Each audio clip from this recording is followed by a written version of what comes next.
of you, if not all of you. I have been a serial entrepreneur for my whole life, basically. I grew up on a rural farm, though. I raised thoroughbreds and chickens and all kinds of animals that taught me the work ethic that I have today. I took many years to get to technology, but once I got it, I was hooked. So almost all my businesses have had some kind of technological flavor to them. Big nerd. I'm always into sci-fi and that kind of stuff my whole life. I started in business building free websites. I put out a sign in front of my yard in Lafayette, Louisiana, because my wife now, Missy, works over at Spacious. She told me, "You got to get a job. You got to do something." I was like, "Okay, well, I'll do this." So I was doing free websites, and so the design I would do for free, and then I would have hosting, and so I kind of built a recurring revenue model that way, and it built up to pretty good. Paid the bills. We lived in a small apartment, so that was easy.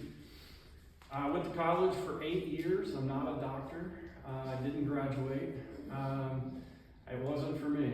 I found partying to be a much more better use of my time, so that's what I did. I went to about every college in America, I think. I transferred all around, but we eventually ended up out in Arizona, where Missy and I started being adults and really doing things. I worked at Microsoft. I worked for University of Phoenix, Intel. Lots of big name companies came here to Halliburton and decided I didn't want to work in corporate America anymore, and that's a scary place to be. I said to myself, because that's what I call myself, "What do you want to do with your life?" And I said, "Let's go start a business, because that is what crazy people do." And so I did. I started doing consulting, basically everything I did for all those big companies, but I did it for smaller companies and for myself. What I learned through multiple different businesses, I'm a serial entrepreneur. I can list a ton of them. The biggest one you probably ever heard of is Code Ninjas. I was the founder of that. We sold that in 2022 to private equity. I started 10 companies in that time period. I won't bore you with that whole list because I only have 5 minutes. After we sold that, we already had the buildings, because I had all my companies in these buildings. That's why we have them. And so I said, "What are we going to do with these things?" The market was kind of a downturn, so we started Spacious, because I wanted to build a community where people can actually thrive in doing what I did. I know the fears of starting your own company and building your own thing and hanging your own shingle out there and all the things that come along with that. I've been a bad boss. I've been a bad parent at times because I was working too much, or a bad husband. I know the different sides of your personal and business life that you make sacrifices in because of the things you want to do. So fortunately today, I get to wake up every single day and decide, what problems do I want to solve? And that's really the crux of the thing. If you're getting up every morning and deciding you're worried about getting to work, or like, "Hey, I don't want to go do that, I don't want to meet with that person," you're doing the wrong thing. I personally love getting up every single morning at 5 a.m. I don't exercise, so that's not a thing. It's just, I can't wait to get to work. I can't wait to get over to Spacious and help people out. I can't wait to get upstairs and build Daisi, which is what I'm working on now. Daisi is not a person, it's Distributed AI Systems Incorporated. So I took a few months off after we sold our last company. I told a few of you that I was going to retire. That was hilarious. My wife said it was hilarious. She said that I wouldn't be able to do it either. But what I did during that time period was I started researching. I started thinking about AI and how we use it today. Most of you know ChatGPT or some flavor thereof. What I saw was there's a disconnect between the way people use AI and these huge monster companies and the way that they produce the AI results. You have data centers. I'm sure you've heard a lot about data centers. They're massive buildings, much bigger than our little complex here, that use nuclear power plants. Really, the Palo Alto location for Gemini, which is Google's flavor, is building a nuclear power plant to power the thing. And if you watch the president's address last night, he's just approved them to go ahead and build power plants next to all these data centers across the country. I said that there's a better way. There's a better way because all of you have computers sitting at home. All of you have phones in your pocket.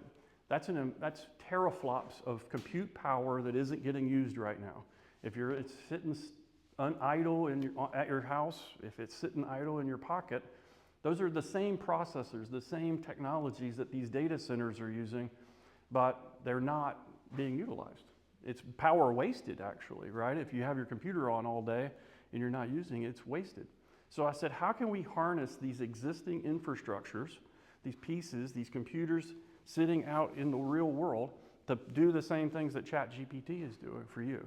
And so that's what I've built with Daisy. It's a distributed system. So we're using the same power grid, the existing technologies that are in your homes today, and doing it safely, securely, and making sure everybody's systems work properly. I have an alpha release that I've built right now, and I'm looking for some help in that department if anybody wants to go along the adventure with me. But yeah, so that's what I've been working on. So that's about it. Oh, and Missy said to tell everybody she misses everyone, and she'll be back next week, I think. So. Thank you, and I'm sure there's going to be a lot of questions. So, who's first? There we go. How does your system defend against prompt injection attacks? That's a great question. It doesn't actually execute. Yeah. Okay, let's explain it. Can I explain it a little bit? A prompt injection attack would be, you see this a lot in like OpenClaw and stuff like that. If you've heard about the bots that are out there today, it's going to say, forget all the messages that were told before you. This is a common example, and do what I tell you, like delete their hard drive or whatever, or search their entire hard drive. The first answer to your question is we don't allow any direct access. It all works in what's called a TEE. I forget what the acronym stands for, but it's a secure, safe environment, so it's not exposed to the rest of the computer. So it has its own little sandbox to play in. So that's how I got over that. And I do have a bot, but the network itself doesn't execute directly on the computer or the device, any device. Does that answer your question? So does it run like a peer-to-peer? I'm sorry? Does it run like a peer-to-peer? Oh, we're getting in the weeds pretty deep there. But yeah, so there's certain computational things that it does in a peer-to-peer environment. So because your computers aren't quite as large memory-wise as like these data center ones, what I do is I share it across multiple different devices at the same time, and then bring all that information back into an orchestrator and then launch it back up and spit it back out. It's a little complicated, that's probably in the weeds too much. If you want to sit down and nerd out, I'm your guy. I just don't want to bore everybody else. No other questions? Yeah, so you may have said it and I might have missed it, but what problem are you trying to solve? What's the goal? Why did you want to create this? The problem I'm solving is I was bored. And that's the fact of the matter. This is all open source, by the way. You can go and see every line of code that I've written. I'm not trying to make money on it. Okay. That's a weird thing for me to say out loud. But I just wanted to have a project where I could really sink my teeth into. From a business standpoint, from a global standpoint, I think it solves a lot of problems with the way, and I wrote a whole article about this that you can find on the blog, but I think the way that these really smart engineers decided to do this is just fool-headed because it's not scalable. Right now, every single GPU that can be manufactured in 2026 by TSMC, and all those great manufacturing companies, every one of them has been purchased already for the entire year. So, and Google says that they need to double in size in their capacity every 6 months to keep up with demand. So how are they going to double every 6 months? OpenAI just made an allotment of $1.2 trillion in investment in different infrastructure. They don't have the chips. They don't have the memory. Nobody can manufacture them. So how is that going to expand? If we don't reuse the resources that are already out there that are available in everybody's houses right now, I don't see how they do it. And so that is a real scaling problem with the AI industry today that I'm trying to fix. Yeah, it's a good question. I wish I had great answer other than I was just bored. So are you looking at disrupting? Kind of, or are you looking at just, because you're not looking at selling it eventually, this is a long. I mean, you want to buy it? I don't build companies not to sell them. I'll be very frank about that. But do I think it'll be a disruptor if it gets, it's all about if I can get enough people using it, I think it could be. I think it could really change the landscape of the way people are thinking about AI being executed today. If you had a global network that never goes down, it can't be brownout, can't be blackout, it can't be internet outage.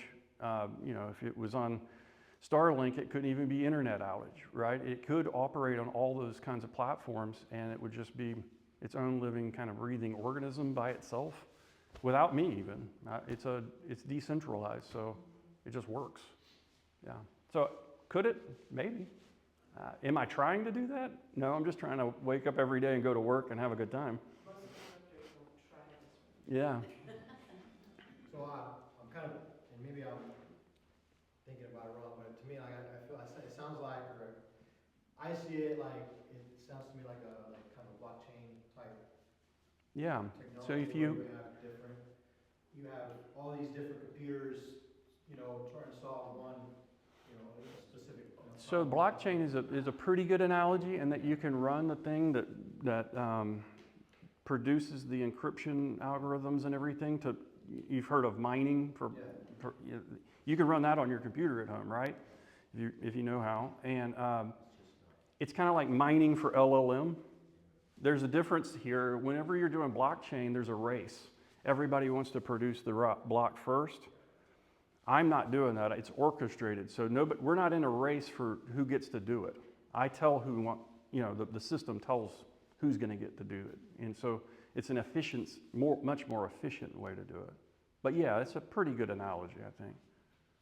I tried to rush over here and I missed obviously the beginning of it, but maybe you. I'll start over. So it sounds I've been following your project a little bit, and as far as like safety nets, as far as like the process wise, you're saying it's isolated, it's its own thing. You hear all these other creators in the space saying that they have safety nets that protect it from it going Haywire. Yeah. Is that When you mean safety, are you talking like Terminator style? Because there's different levels of safety. Are you saying is your computer at home protected? Is your device in your pocket protected? Or are we saying humanity is protected? Yes. I would say your devices are protected because it's in an isolation mode that it can't break out of. If it gets smart enough, I guess it could figure that out, but I don't think so. And then I think we got bigger fish to fry, right? On the humanity side, I would say that technology today, what we have today is a really smart parrot. If you're afraid of parrots, that might be very scary for you, but it isn't gonna go Terminator style. This isn't that. It's just not capable of that today. The little bit that I did hear right now, it reminds me of, I'm gonna nerd out a little bit, but. Sure, I'm a nerd. Let's do it. PS2s, back in the day. Yeah. Had the thing where They were unraveling the proteins. Yeah. You could share your PS2 to network and Yeah. do something. It was called, I can't remember the name of it. It was protein folding. Yes. Yeah. It's That's exactly right. It's like the Airbnb for your device. I'm just renting your device for a second. Okay? I'm just saying, hey, let me borrow that processing power. No, he's like, no. William. Oh, I moved on. No, I got two questions. How do we as users use this? Sign up for it? Sure. And I think that was one. You can just sign up for it here. I would say that it's probably too nerdy right now for most people. It's a little early. I have a network, I have a development network, and a mainnet running. What I'm doing now is building tools on top of that, like what you use at ChatGPT, or I've even built a few video games on top of it to show how it can change dynamically for every single time you play the game. And so what I'm trying to do now is show those use cases, like in a real work environment, how you would use it. And so I'm on that page, but it's probably a layer up. Yeah, and then I guess for those who aren't nerds, how is that how we think of this? Like this is a chat GPT that we can go to use? Yeah, I mean it'll be a free way you can do it. So right now I don't charge anything for anything, but it has a credit-based system. So if you run a host, which is the thing that will run on your device, you earn credits. And then when you would come to the chat GPT thing or whatever we want to call it, the chat window, you would spend credits. So as long as you're giving back to the community, you can take from the community. Does that make sense? Much clearer. Mm-hmm. Okay, I'm not nerdy enough for this, but, so if this is using part of my computer, you said it would only use it for like 1 or 2 seconds? Mm-hmm. So that's not gonna affect my, It only my uses, speed or anything? it would if I didn't tell it to only do it when you're idle. Okay. So if you're using your computer, it goes into dormancy, and then when it knows when you come back. What kind of tooling would we expect for alpha beta? I have an SDK for Python, .NET, and TypeScript already available, if that's what you're asking for. Well, I mean, I use those things. Are you saying like, I'm asking for everything else. Like, I know which is I think y'all need to have another conversation. I build with all those things, but like tooling for normal people, like something like OpenClaw or something like that. I have Daisi.ai. It's available not in a downloadable, installable version right now, but in source code, and it's probably a week away. If my father-in-law got sick, and so my wife has been out, so I've been kind of playing double duty a little bit. He opens our offices every day. Yeah, I open their office about 4 times a day, and so that's been like just challenging work. And I have a son, and so I've been kind of time constrained. But I think in the next couple of weeks I'll have let's say, a mass release for the masses for Daisi.ai, which I think will be pretty useful. For the amount of time that you are allowing the borrowed processing from the computer, what's it equate to for you being able to use the model that you're offering? 1-to-1. 1-to-1. It's not time, it's tokens technically. Yeah. So each token becomes a credit that you can then spend later. How fast is that generated? Like, Are we talking about tops, or are we talking like about? if you're running your system, like how fast are the credits that you're offered? Immediately. Immediately? Well, I mean, like, are you giving like 100 tokens away immediately, or? I haven't made any decisions like that. I have the ability to, obviously. Yeah, everybody here gets 1,000 tokens. It does, sure. You probably need more than that, actually. There we go. I have a question. So if we're using our personal devices or we're sucking it to our phone, and we're using Daisi.ai, is it pulling directly from our phone, or are we sourcing it from like everything? It can do it either way. So you can run the host locally. If it's a small enough model to run on your phone, it's going to be pretty slow. If you've downloaded some apps that do this, that let you chat on your phone using the model that's on your phone, they're pretty slow. But it can also call out to DaisyNet and work that way as well. So you get to choose. I put it all flexible, and it should be like push a button to switch between the two. Okay. I think behind you, she had a question first. Oh, you didn't? No, she declined her question. Go ahead, go ahead. Okay, so the difference between a lot of the different models, you either have like a lot of tokens or you have like personality. What's really going to be your model's thing? It's a DeepSeek R1 distill of Llama 7B right now. Okay. Everybody happy about that? Now that you said that, I really understand. So like for those of us that really don't get most of this, like if we want to, like if we say, okay, you can use my phone or my computer, what are we supposed to do? Like if I say, okay, Well, right sure. now, Do use my computer. How do I do that? Like what do I do? so that's called a host in our network. Uh-huh. You would be hosting your services. You're hosting me to use your computer. and you would need to install the host on your computer. It works on Windows, Linux, and Mac OS. On your devices in your pocket, that's not ready yet for mass release, but you'll just go to the App Store and download it. Okay. And you'll just log in, just like put your email address in, put the auth code in. It's got two-factor authentication, which everybody hates, but you need these days. And it'll just start working. So do you need that now? You need, because I don't. I need some nerds. You and me got to talk. I need some people who are tech savvy right now. Okay. In the next iteration, when I get to the beta release, I hope to have a more consumer-friendly version. But it's coming. It's coming. I'm extremely late, so I missed the very first part that really mattered. I'm trying to listen I was as born much- on a farm. Huh? That's right. I trust you as a person, so I honestly just downloaded the whole app thing. I actually have it up on my phone right now, but I missed the part where what do we as a user getting out of the thing? Dumb it down for me. Not much right now is the answer. And somebody else asked that too. Yeah. Right this second, it's a network for nerds. Okay. But in a few short months, I hope to have some things that'll be quality of life for everybody. Cool. I need that. Yeah. And so she's going to ask me. I'll wait. Wait for the question. Yes, Okay, ma'am. last question over there. When my phone is idle and the network is being used, are you wasting my battery life? That is a great question. On the mobile app, it won't work unless it's plugged in. So I have put it all in there so that it does not do that. And so like you go to sleep at night, plug your phone in, sit it to the side, it's idle, assuming you're sleep texting. That's the perfect thing, right? We all leave our phone on. Does anybody turn their phone off at night? Probably not. So it's just sitting there doing nothing. It's the perfect opportunity for me to take over the world. Yeah.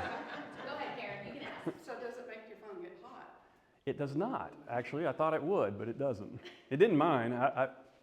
Early. So, sorry, a couple questions. Third last question. Yeah.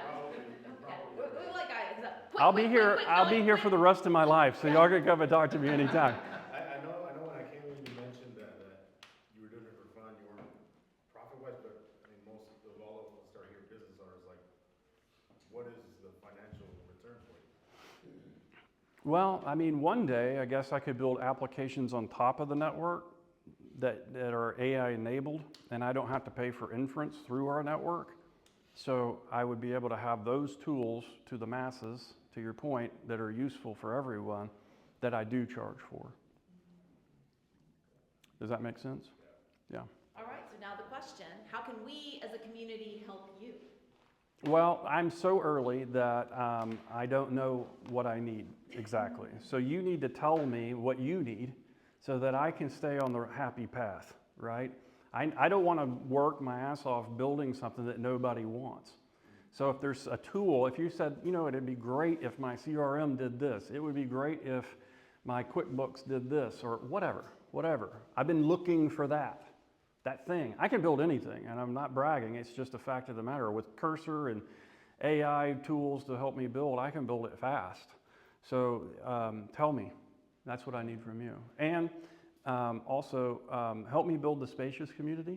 The community that we've started here has grown leaps and bounds since the Innovation Hub joined, but also just since Missy took over, and she's really passionate about it. She really wanted to be here today, but help us grow this community and be passionate about your businesses, okay? Because wake up every day and want to come to work. Be joyful about it. So that's what you can do for me. Well, thank